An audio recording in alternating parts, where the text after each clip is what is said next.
Saudara, pemerintah pusat mengeluarkan kebijakan paket stimulus ekonomi 8 plus 4 plus 5 pada September 2025 ini. Paket ini dikeluarkan pemerintah sebagai respon terhadap situasi ekonomi yang dinamis. Akankah paket ini menjadi stimulus yang akan berjalan mulus? Kita lihat ke depannya seperti apa, tapi ada banyak pertanyaan yang akan kita kritisi, seperti apa pelaksanaannya di tingkat provinsi, di tingkat kabupaten kota. Oleh karena itu sudah hadir bersama kita Yan Sulistyo, seorang analis dan ekonom. Selamat pagi Mas Yan. Selamat pagi Mas Nugi. Mas Yan, ya. Saya ingin tanya nih, 8 plus 4 plus 5 dari sudut pandang Mas Yan, itu seperti apa? Paket secara global dulu kita bahas. Nanti baru kita akan lihat satu-satu, kita coba bedah satu-satu. Iya, saya 2 hari yang lalu itu membaca dari laporan media itu tentang ketok palunya RAPBN kita ini, ya. Termasuklah dengan stimulus ekonomi 8 plus 4 plus 5 plus 4 plus 5. Ya. Tetapi saya menyoroti bahwa dari 8 program akselerasi ekonomi yang dicanangkan oleh pemerintah ini belum menjadi game changer bagi masyarakat Indonesia kalau dihubungkan dengan kejadian 25 sampai 29 kemarin yang demo buruh dan masyarakat dan mahasiswa. Itu belum menjadi game changer. Program ini hanya masih sebatas lanjutan dari program dari Ibu Sri Mulyani. Jadi menurut saya game changersnya ini belum menggambarkan stimulus ekonomi ini belum menggambarkan dari tuntutan yang disuarakan oleh masyarakat tersebut gitu. Akan tetapi saya bisa menyimpulkan bahwa ini hanyalah pemanis saja bagi pemerintahan Prabowo setelah adanya demo dan menjadi salah satunya program pertama dari Menteri Keuangan yang baru, Pak Purbaya gitu loh, Pak. Sebenarnya kalau dilihat tujuan utama dari paket stimulus ini apa sih? Kalau Mas Yan melihat tujuan utamanya seperti apa? Ya, jadi kan tujuan utama dari 845 ini menurut pandangan saya itu kan adanya teriakan-teriakan dari pelaku ekonomi yang terganggu dengan adanya kebijakan efisiensi dari pemerintah Prabowo ini gitu loh. Karena kebijakan efisiensi ini membuat mungkin kuping Pak Prabowo itu menjadi panas gitu. Jadi kebanyakan ini adalah omon-omon gitu loh. Contoh misalnya kita ambil saja misalnya teriakan dari anggota-anggota PHRI dan airline. Karena pendapatan mereka menjadi menurun, kemudian terjadinya PHK di mana-mana gitu loh. Nah, PHK ini saja sudah tembus berapa juta penduduk tenaga kerja Indonesia yang menjadi korban. Nah, ini kan perlu diselamatkan, makanya dikeluarkanlah kebijakan salah satunya yang program 8 dari akselerasi ekonomi ini. Kemudian juga sulitnya para generasi Z kita atau Gen Z ini untuk mencari lapangan kerja. Maka muncullah juga adanya program magang, terutama untuk perguruan tinggi yang baru tamat 1 tahun ke belakang ini gitu loh, Pak. Kita akan menarik ya, Pak. Ya. Kita akan coba bedah satu-satu. Kalau boleh dilihat di sini di grafis nih, kita coba pegang yang 8 dulu. Ya. Ini yang 8 ya. Nah, kita coba bedah satu-satu ya. Kan? Kita lihat program magang lulusan perguruan tinggi. Kalau dari kita pemerintah sudah menyiapkan dana 198 miliar. Itu tahun 2005. 2025. 2006 sama angkanya. Lebih jadi, Pak. Nah, kira-kira mekanismenya akan seperti apa?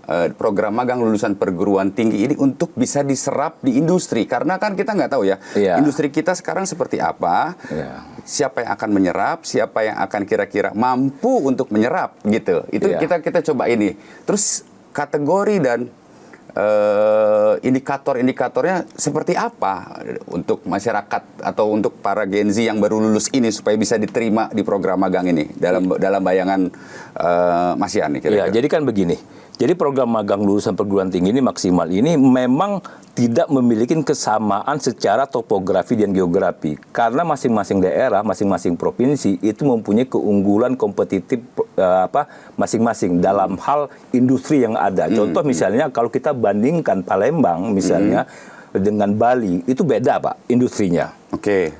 Kalau industri di Bali itu adalah pariwisata, maka Ya. perguruan tinggi yang ada di Bali yang baru tamat 1 tahun itu, yang ikut dipesertakan magang itu adalah para perguruan tinggi yang baru tamat itu mereka dipekerjakan pasti nggak jauh dari PHR gitu. Dari industri pariwisata. Perhimpunan pariwisata, hotel dan restoran termasuk dengan airline. Nah untuk Sumatera Selatan kan banyak industri Pak, maka peserta magang dari universitas yang ada di Indonesia ini kemungkinan besar mereka akan ditempatkan di mana? Misalnya di Pusri, Semen Batu Raja, PTBA Bukit Asam. Nah, mungkin penempatan berdasarkan karakteristik industri masing-masing, Pak. Nah, memang artinya Mas Yan kira-kira memberikan gambarannya kira-kira gini ya, Mas Yan. Iya.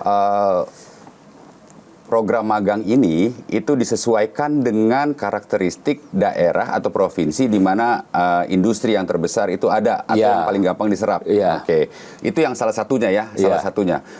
Tapi mengenai daya serapnya sendiri bagaimana? Nah, gitu kan. Kalau saya baca angkanya itu ada 20.000 loh, Pak.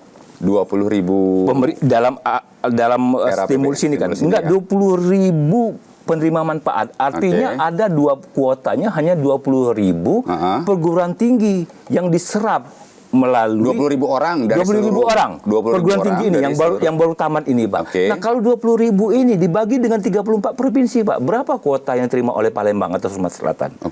Pasti berbeda-beda, Pak.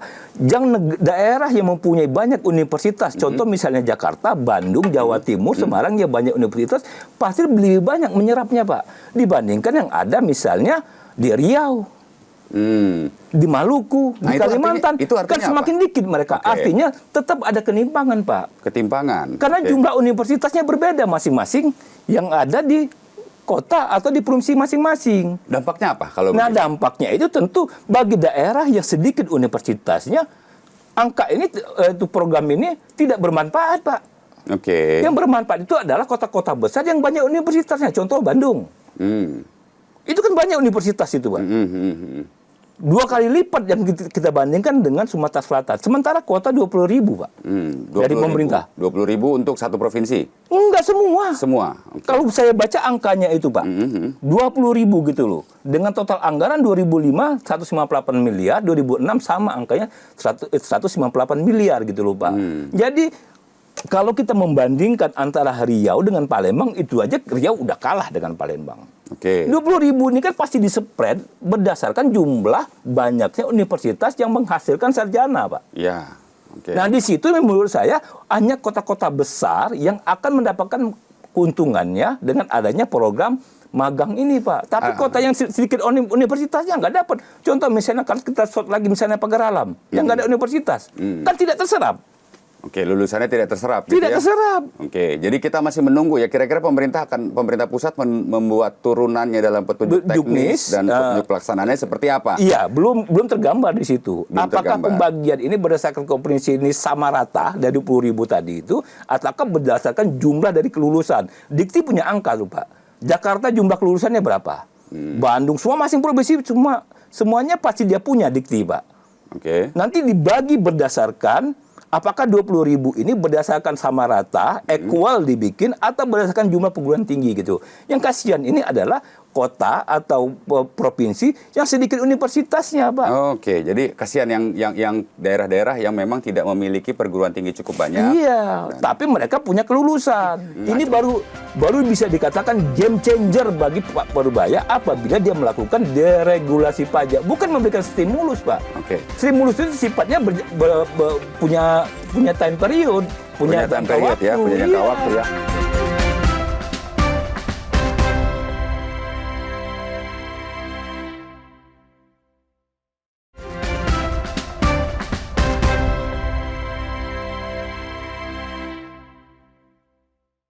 Nah, ada lagi yang menarik. Kita coba yang lainnya. Ada bantuan pangan. Bantuan pangan itu ada bantuan pangan yang akan rencananya diberikan pada bulan Oktober, November. Itu berupa beras. Nah, ini kira-kira akan bisa meningkatkan daya beli atau daya ungkit masyarakat untuk mengkonsumsi atau gimana, Pak? Enggak juga sih. Kita punya pengalaman buruk tentang bansos, Pak. Tidak tepat sasaran. Temuan PPATK menyatakan apa coba? Yang dirilis pada bulan September ini. Yang menerima bansos BLT itu ada dari kalangan BUMN, ada yang berprofesi dokter, ada yang berprofesi dari profesional, ada yang PNS yang menerima, PNS aktif. Itu kan dari angka teman PPATK menyatakan bansos dan BLT ini tidak tepat sasaran, Pak. Sekarang dikeluarkan lagi kebijakan dengan namanya bantuan bansos ini, Pak. Tidak efektif menurut saya. Kenapa tidak langsung misalnya penambahan ini ya di nomor 3 ini ya. Ya, nomor 3 ini bantuan pangan periode ini, Pak. Iya, betul. Datanya sudah banyak salah, Pak. Contoh misalnya, kita nggak usah main di perkotaan, Pak, yang banyak datanya salah. Di pedesaan, Pak, lebih kacau lagi datanya, Pak. Oke, jadi harus diperbaiki data penerima Datanya bantuan. penerima bantuannya, kemudian fungsi controllingnya harus jalan. Cukup nggak waktunya untuk mengingat bulan Oktober sudah sebentar lagi dan itu Udah cukup pasti nggak cukup, Pak. Makanya saya bilang tadi bahwa program Stimulus 845 ini adalah bukan game changer. Bukan game changer, tapi tetap Pak bisa. Purbaya.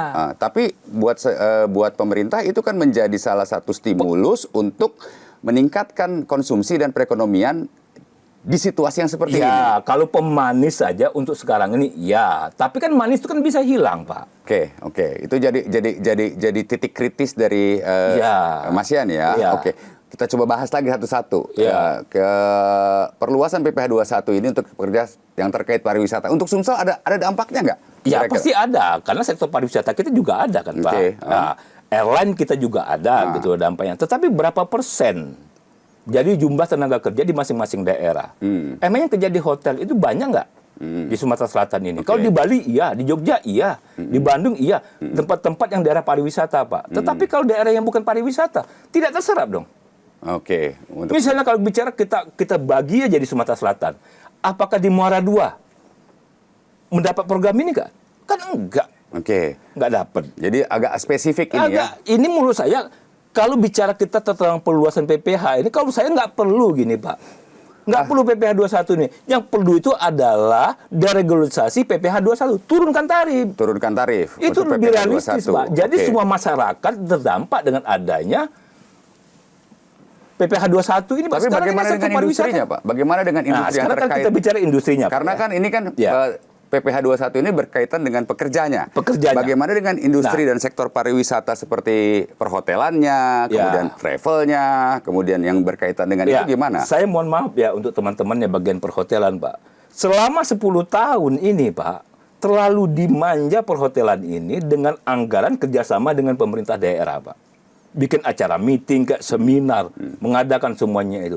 Terlalu dimanja. Ketika ada program baru dari Prabowo, ini melakukan efisiensi, mereka menjerit, Pak.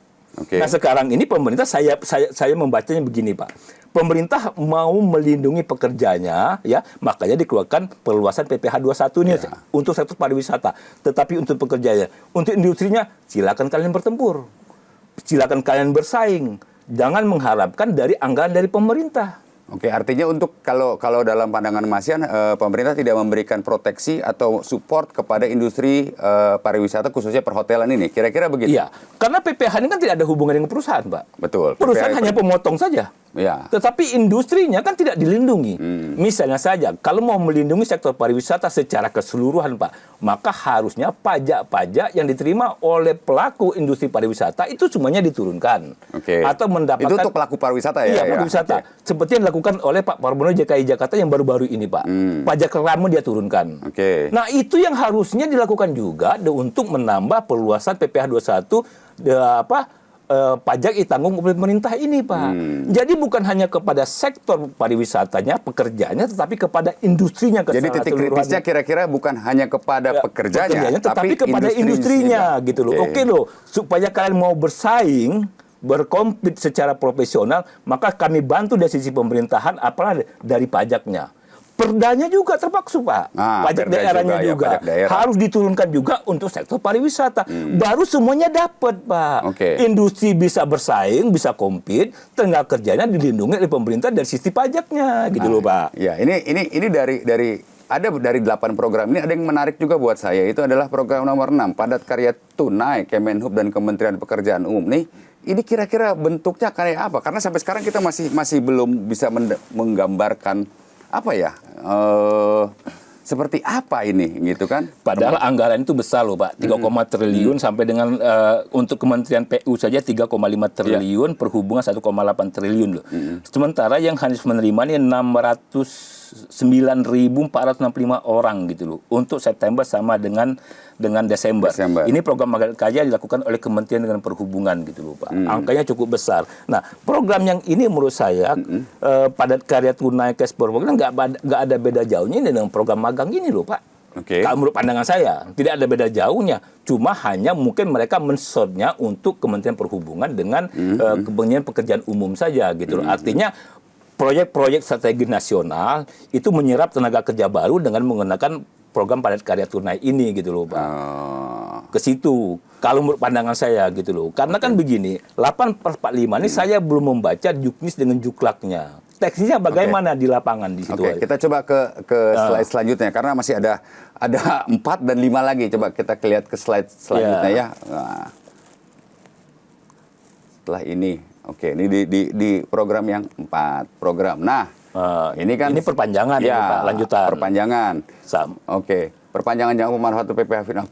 Nah, ini cukup teknikal nih. Masyarakat agak sulit untuk bisa memahaminya. Tapi kira-kira dalam bahasa sederhananya, Pak.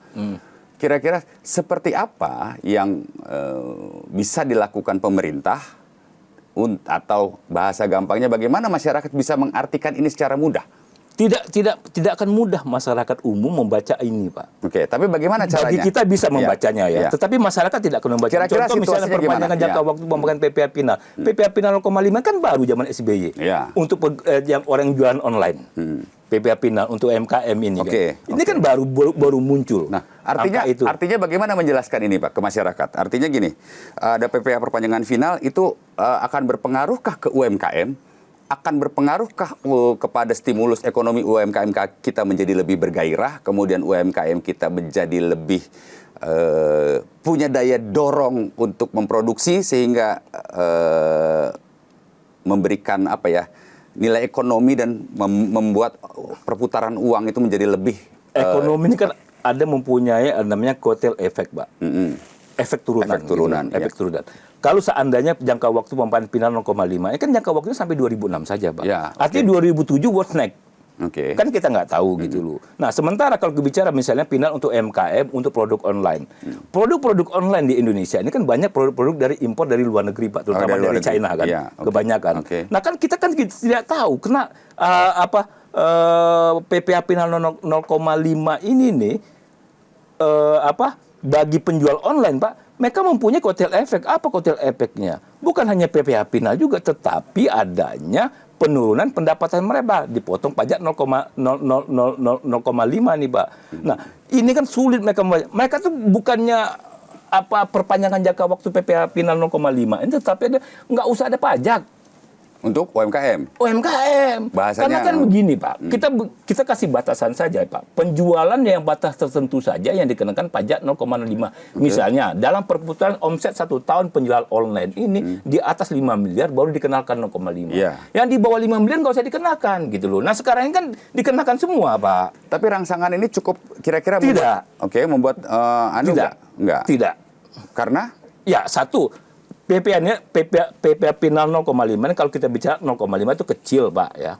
Kalau kita membaca. Tetapi bagi pelaku cukup besar karena mengurangi seorang penjual online itu, Pak, dia punya biaya packaging. Biaya kirim. Kelebihan kirim 1 kilometer itu menjadi tanggungan mereka. Itu menjadi cost bagi mereka. Nah, cost opportunity mereka sudah hilang dari biaya packaging dengan biaya kurir, ditambah lagi cost opportunity mereka hilang dari PPh-nya. Kemudian saya lihat lagi perpanjangan PPh DTP ini untuk apa lagi diperpanjang PPh DTP ini karena ini tidak punya efek besar, Pak. Selagi belum ada deregulasi pajak, terutama pajak penghasilan dan PPN di Indonesia. Penghasilan PPN. Iya. Kita ngasih gambaran saja, Pak. Pajak-pajak di Indonesia kan sangat tinggi. Zamannya Sri Mulyani itu selalu membandingkan dengan negara-negara baju bahwa namanya spread pajak kita masih bisa diluaskan. Itu kata World Bank, diakomodasi oleh Sri Mulyani sehingga tarif pajak kita semakin tinggi. Contoh misalnya di luar ini, Pak, saya sampaikan berapa pajak kendaraan bermotor di kita. Itu mobil bisa 5 juta, Pak. Ya. Coba di Malaysia berapa? Di Thailand berapa? Nggak sampai 1 juta kan. Oke. Artinya kan deregulasi pajak ini Pak yang paling penting. Ini baru bisa dikatakan game changer bagi Pak Parubaya apabila dia melakukan deregulasi pajak, bukan memberikan stimulus, Pak. Oke. Stimulus itu sifatnya punya time period, punya time jangka period waktu. ya, punya jangka Iya. waktu ya. Oke. Ini kita coba ke 4 program yang tadi, kita coba ke yang berikutnya, yang 5 tadi yang terakhir ini. Tantangannya adalah di birokrasi daerah, Pak, untuk Oke, menjalankan ini, Pak. tantangannya di birokrasi daerah. Oke, tantangannya di birokrasi daerah. Jadi satu Pak ya, yang saya selalu menjadi selalu itu adalah profesionalitas dan kejujuran para pemerintah ASN, daerah pemerintah untuk daerah menjalankan program ini. Oke. Pak.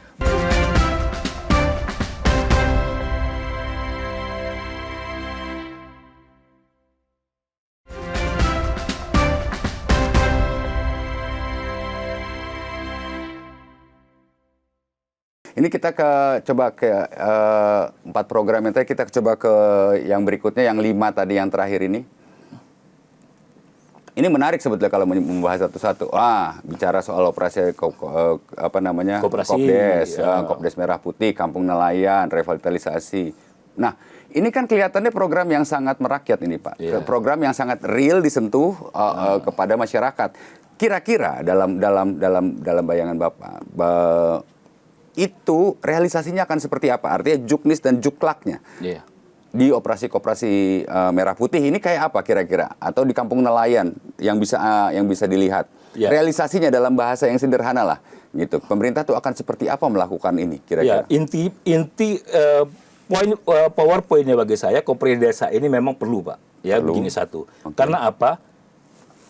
Untuk bicara kita 2, 3, 4, 5 ini, Pak, ini kan membutuhkan permodalan, Pak. Oke. Bagi nelayan, bagi petani, Iya, iya. terutama Tambak, ya. tambak gitu kan. Mereka punya Tambak. modal, Pak, untuk pakan ikannya, Iya. untuk distribusi dan logistik mereka. Sementara mereka modal sisi perbankan, mereka sulit, Pak, untuk pinjam di perbankan. Oke. Maka koperasi desa ini harusnya menjadi modal bagi nelayan dan petani, petambak ini untuk meningkatkan produksi mereka dalam perikanan, kemudian hasil nelayan mereka gitu loh, hasil tani mereka. Ini kan kalau ini kan program penyerapan tenaga kerja. Kalau industri itu berkembang, maka jumlah tenaga kerja mereka serap juga meningkat. Pak. Betul. Intinya di situ, intinya di sini, di situ yang saya tangkap, Pak. Oke. Untuk menambah jumlah kerja, maka permodalannya yang harus diperkuat melalui koperasi desa ini. Pak. Mudah-mudahan Koperasi Merah Putihnya bisa berjalan baik Saya ya. berharap, apalagi dengan adanya kebijakan relaksasi selik OJK, Pak. Selik OJK ini kan menjadi ancaman, Pak, Oh, iya. bagi orang yang Bagi mempunyai orang yang masalah punya di masalah perbankan. ya, Maka betul. mereka larinya ke koperasi desa gitu loh, Pak. Oke. Jadi dari program 8 plus 4 plus 5 ini kira-kira Mas Yudi bisa melihatnya gini, apa potensi, tantangan dan hambatannya? Kita bicara potensinya dulu deh. Dalam pelaksanaan stimulus ekonomi 8 plus 4 plus 5 gitu kepada masyarakat. Potensinya dulu ya. Ya, kalau potensinya, ini kan memiliki potensi yang tidak terlalu cukup besar. Karena program ini kan hanya 8 dan juga terbatas, Pak. Oke. Tidak secara keseluruhan. Tantangannya adalah di birokrasi daerah, Pak. Untuk Oke, menjalankan ini, Pak. tantangannya di birokrasi daerah. daerah. Oke, tantangannya di birokrasi daerah. Jadi satu Pak ya, yang saya selalu menjadi selalu itu adalah profesionalitas dan kejujuran Para pemerintah ASN, daerah pemerintah untuk daerah. menjalankan program ini, Oke. Pak. Bansos itu sudah banyak permainan semua, Pak, di tingkat daerah. Jadi ibaratnya ketika uang itu keluar untuk stimulus ekonomi dan digelontorkan kepada pemerintahan provinsi dan kabupaten kota, Iya. itu problem utamanya, hambatannya adalah di penyalurannya. Penyalurannya Penyalurannya birokrasinya. karena faktor birokrasi Iya. atau faktor-faktor dugaan-dugaan kecurangan atau misalnya dugaan untuk penyalahgunaan bahkan korupsi itu lebih besar di situ. Lebih besar, Pak. Kita bicara nggak usah. Ini kan dalam konteks program ini kan dalam tidak keadaan musibah, Pak. Betul. Covid saja masih dikorupsi loh, Pak, bansos. Ya, BLT oke. waktu Covid saja. Udah, Jadi gitu. atensinya Mas Yan adalah bagaimana pengawasan dan penyalurannya. Iya gitu loh, Pak. Oke. Jadi ini perlunya adalah media, LSM, mahasiswa itu harus turut mengontrol ini, Pak. Termasuk pelibatan aparat penegak hukum sampai ke level Iya, KPK itu harus ya, bukan hanya kejaksaan dan hukumnya kepolisian. harus Ya? diperberat gitu loh. Ini harusnya juga ditempelin produk hukumnya, penyalahgunaan kewenangan birokrasi daerah untuk menjalankan ini, Pak. Jadi selain stimulus 845 ini harus ada produk hukum atau payung hukum yang melindungi ini, Pak. Penyalahguna dugaan atau kemungkinan penyalahgunaan itu. Iya. Nah, ya mudah-mudahan di juknisnya nanti ada ya. Atau belum. Enggak, atau Saya pikir misalnya nggak ada, Pak. Nggak ada. Produk hukumnya nggak ada. Jadi tetap menggunakan undang-undang saja yang namanya tipikor aja pasti digunakan atau TPPU aja digunakan. Oh, oke. Nah, yang menarik adalah ini kan program stimulus ekonomi kira-kira akan berlangsung di kuartal terakhir ini kan ya, di September, Oktober, November, Desember sampai dan akan berlanjut di tahun depan. Mas Yan melihatnya indikator utama atau indikator-indikator yang bisa kita lihat untuk mengevaluasi stimulus ekonomi 8 plus 4 plus 5 ini apa aja? Indikator. Cuma 2 indikator, Pak, saya melihat. Satu, indikator utama. Penurunan pengangguran. Penurunan pengangguran. Program ini kan banyak menyangkut masalah tenaga kerja, ya kan? Yang kedua, kemiskinan. Dengan bantuan bansos oleh pemerintah ini, kemudian mengurangi dari sisi perpajakan, kemiskinan harusnya menurun indikatornya. Dua itu saja, Pak. Kalau seandainya jadi perbankan bunganya turun dengan indikator pengangguran tadi? Iya. Kemiskinan, pengangguran. Kemiskinan dan pengangguran. Pak Purbaya menyatakan, saya bantu nih 200 triliun nih perbankan. Saya spread untuk semua perbankan BUMN di kita ini. Supaya apa? Mereka mempunyai cash flow yang besar, sehingga mereka tidak lagi menaikkan suku bunga kredit. Nah sekarang coba kita lihat, perbankan menurunkan suku bunga kredit nggak? Kan enggak. Biasanya butuh proses waktu, Pak. Nggak langsung. Enggak, Pak. Di perbankan itu punya namanya tim, Pak, yang merumuskan semuanya itu, Pak. Dalam waktu 1 minggu sudah selesai, Pak, suku bunga kita bisa turun. Bicara fee based income, Pak, perbankan. Nggak main-main, Pak. Triliunan rupiah. Ya, mudah-mudahan ya, Pak ya. Mudah-mudahan mudah-mudahan ini waktu kita terbatas, sebetulnya perbincangan ini menjadi menarik sebetulnya karena waktu terbatas. Ya, mudah-mudahan dengan stimulus ekonomi ini ada angka pengangguran itu menjadi berkurang. Dan serapan-serapan Gen Z ya terutama itu bisa mulai masuk diserap ke dalam industri-industri sesuai dengan arah stimulus walaupun ini sifatnya masih sementara. Nah, saudara, mudah-mudahan dinamika ekonomi kita juga menjadi lebih membaik dan menunjukkan ke arah tren positif. Demikian perbincangan kita pagi ini. Saya Nugroho Iman. Selamat beraktivitas, selamat pagi. Terima kasih.